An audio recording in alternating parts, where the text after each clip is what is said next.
Hi, this is Life Coach David. Thanks for listening to the Law of Attraction podcast. I'm a certified and very experienced Law of Attraction life coach. And you can find out more about me and my life coaching at lifecoachdavid.com.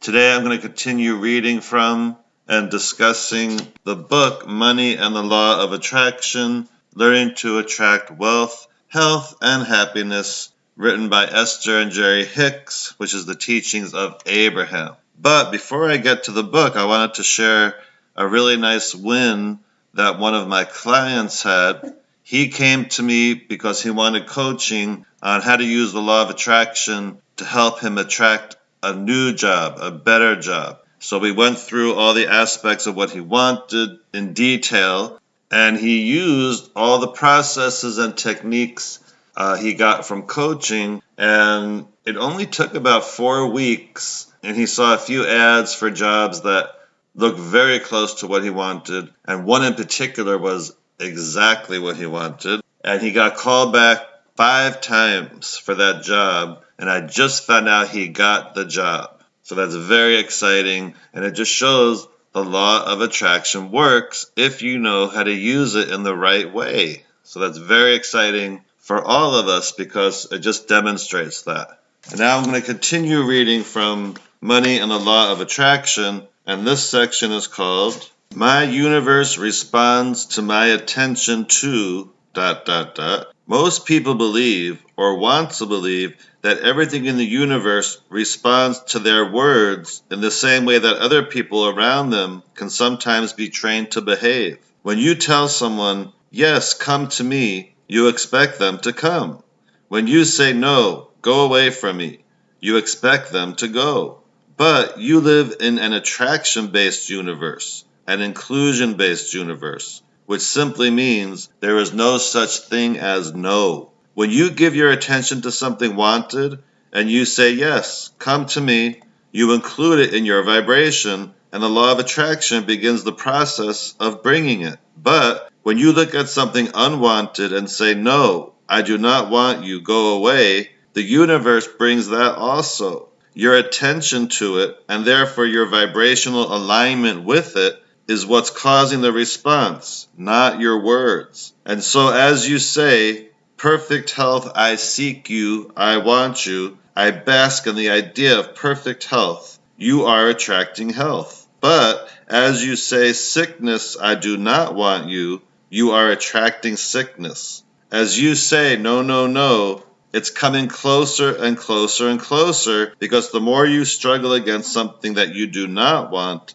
the more engulfed in it you become. People often believe that once they find their perfect mate, or achieve their perfect body weight, or accumulate enough money, then, once and for all, they will also find the happiness that they seek. But nowhere is there a little corner of something where only positive aspects exist. The perfect balance of the universe says that positive and negative, wanted and unwanted, exists in all particles of the universe. When you, as the creator and chooser, the definer, the decider, that becomes what you live in all aspects of your life. You do not have to wait around for that perfect thing to show itself to you so that you can then have a positive response to it. Instead, you positively train your thoughts and vibrations, and then you become the attractor of it, or the creator of it. We would encourage you to begin each day with this statement: "Today, no matter where I go,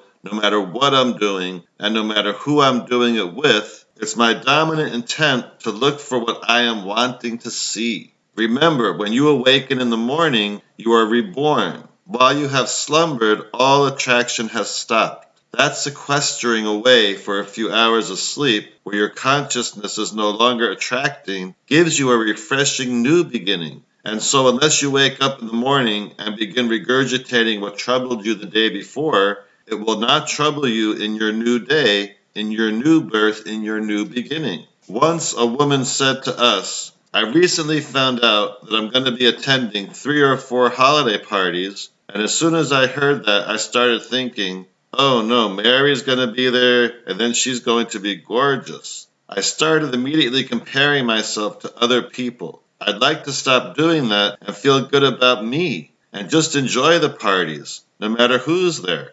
Could you help me apply the process of pivoting and positive aspects regarding my self-consciousness? I really don't even want to attend these parties. We explained while your feeling of self-consciousness is amplified as you consider your attendance of these parties, neither the party nor Mary is the reason for your discomfort. It often seems complicated to sort out your relationships with other people, even tracing the beginning of these feelings back into your childhood, but there is no value in doing that. You have the ability from right where you stand to find positive aspects or negative aspects, to think of the wanted or unwanted. And whether you begin the process right now or several days before you attend your first party, or whether you wait until you are at the party, the work is the same. Look for things that feel good when you focus on them. Because you have more control over what is activated in your own mind,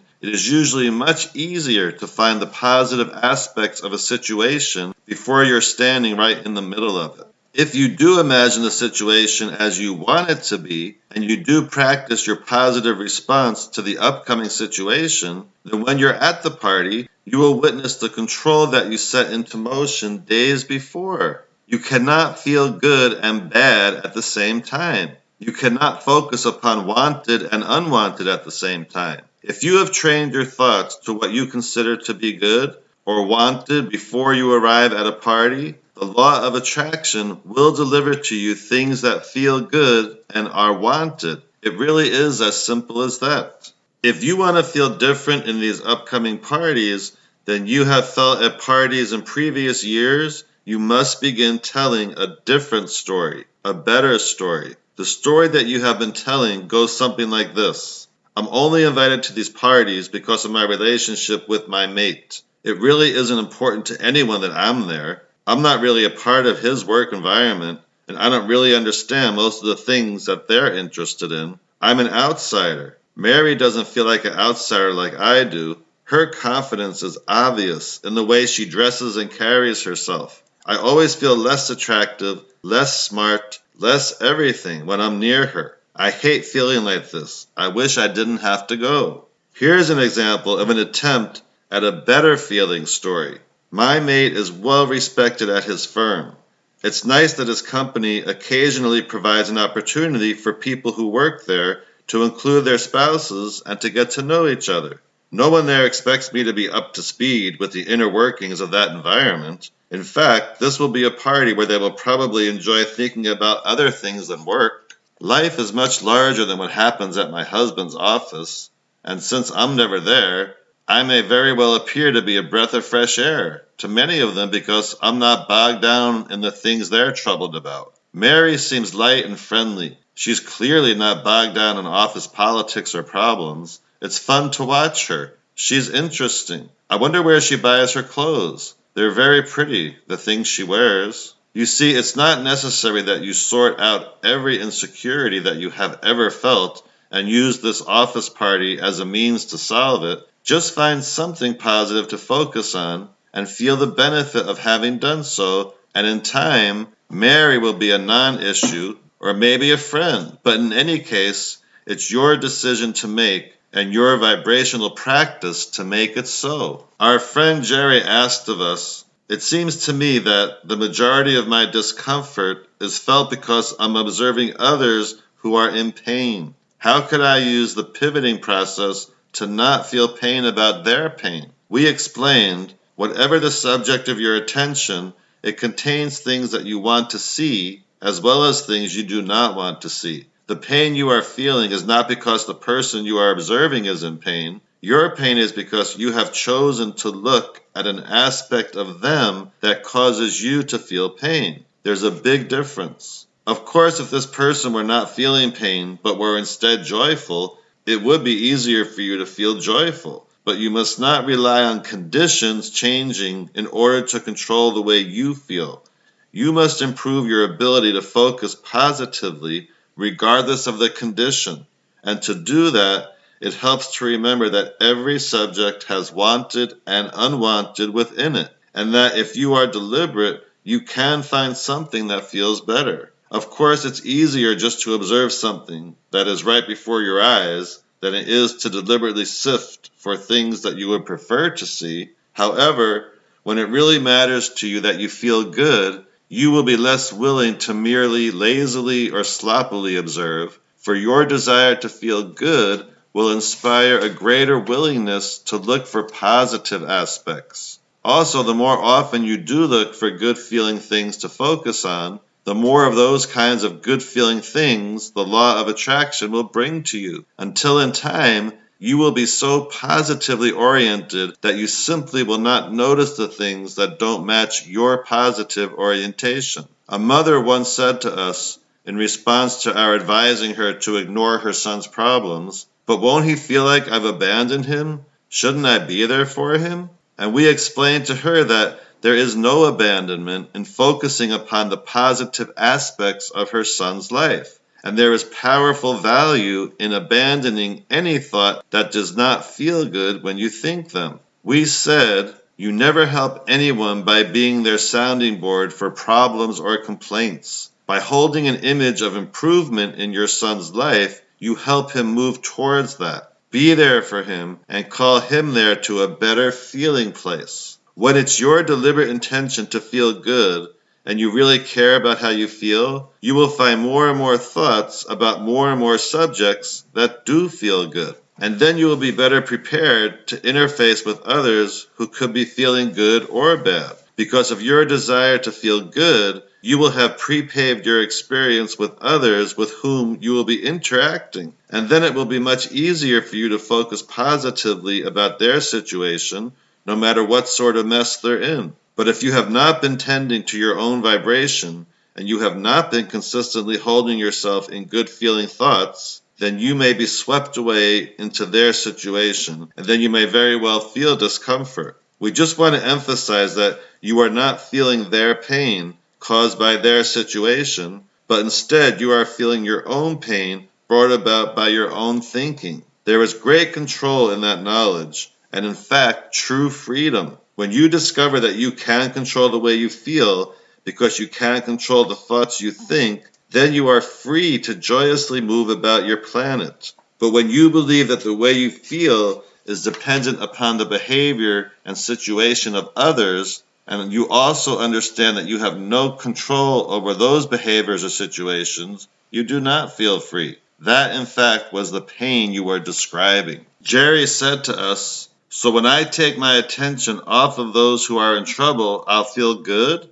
But still, that doesn't help them feel better. In other words, I haven't solved the problem, I'm just avoiding the problem." We replied, if you do not focus upon their problem, you can continue to feel good, but they will still have the problem. That is true at first, but if you do focus upon their problem, you feel bad, they continue to feel bad, and they still have the problem. And if you continue to focus on their problem, you will have the problem too in time. However, if you do not focus upon their problem, but instead try to imagine their solution or a positive outcome, you feel good. And there is then the possibility of your influencing them to more positive thoughts and outcomes. In simple terms, you are never of value to another, and you never offer a solution when you are feeling negative emotion, because the presence of negative emotion within you means you are focused upon the lack of what is wanted rather than what is wanted. So if someone is having a bad experience and they come into your awareness with a powerful wind of negativity wrapped around them, if you have not already deliberately achieved your alignment with feeling good, you may be swept into their negativity, you may become part of their chain of pain, and you may very well pass your discomfort on to another, who will then pass it on to another, and so on. But if you have been deliberately setting the tone of your day by putting your head on your pillow each night and saying, "Tonight as I sleep, all attraction will stop, which means tomorrow I will have a new beginning, and tomorrow I will look for what I am wanting to see because I want to feel good, because feeling good is the most important thing." As you awaken in the morning, you will be upon a fresh path, bringing no negativity from the day before. And then as you walk into a room and you see someone with pain coming toward you, as this person comes with his or her pain, you do not become part of it, but instead you provide a better example of happiness. For that which you feel is that which you radiate. Now, it's not likely that just because you remain happy, others will immediately join you in your happiness. In fact, when there is a great disparity between the way you are feeling and the way others are feeling, you will have a difficult time relating to one another. But in time, if you maintain your positive vibrational stance, they will either join you in your positive place or they will vibrate right out of your experience. The only way unhappy people can stay in your experience is by your continuing attention to them. If you and two other people were walking along a mountain ledge and you were not watching where you were going and stumbled and fell over the ledge and were hanging by a very flimsy vine, and one of your friends was very strong and sure-footed and the other was very clumsy and not focused, which one would you be glad was there? Looking for positive aspects is the way you find your sure footing. It is who you are from an inner perspective. And as you consistently align with increasingly better feeling thoughts, the powerful resources of the universe become available to you. To sympathize with others means to focus upon their situation until you feel as they feel. And since everyone has the potential of feeling wonderful or feeling awful, of succeeding at their desires or failing at their desires, you have options about which aspects of them you sympathize with. We encourage you to sympathize with the best feeling aspects of others that you can find, and in doing so, you may influence them and improve condition also. And that's the end of that section. And wouldn't it be amazing if we could all be feeling that high vibration, that no matter how anybody else was feeling, we wouldn't come down to that negative level. We would stay where we are because it helps us, and in the end, it helps them. But of course, sometimes we do get pulled down if someone we know is in pain or isn't feeling well or has had a bad day and is telling you about it. But now that we know what I just read, it behooves all of us to really do the best we can to keep ourselves feeling really good. So that way we don't get pulled down and we help them more. So thanks again for listening to this podcast. Maybe give it another listen because there was a lot of wonderful information in there. And if you do want some law of attraction coaching from me, where you'll get those processes, techniques, and ideas which will help you keep yourself feeling at a high vibration, which will help you keep yourself feeling good, please contact me. Just go to lifecoachdavid.com. And I always offer a free mini phone session for anyone who's seriously considering coaching. Just remember, you can attract what you want. You can feel really happy and stay that way. You can get through difficult situations in the best way possible. You just have to know how. So wherever you are, whatever time it is, I always like to end my podcast by saying, have a high vibration day.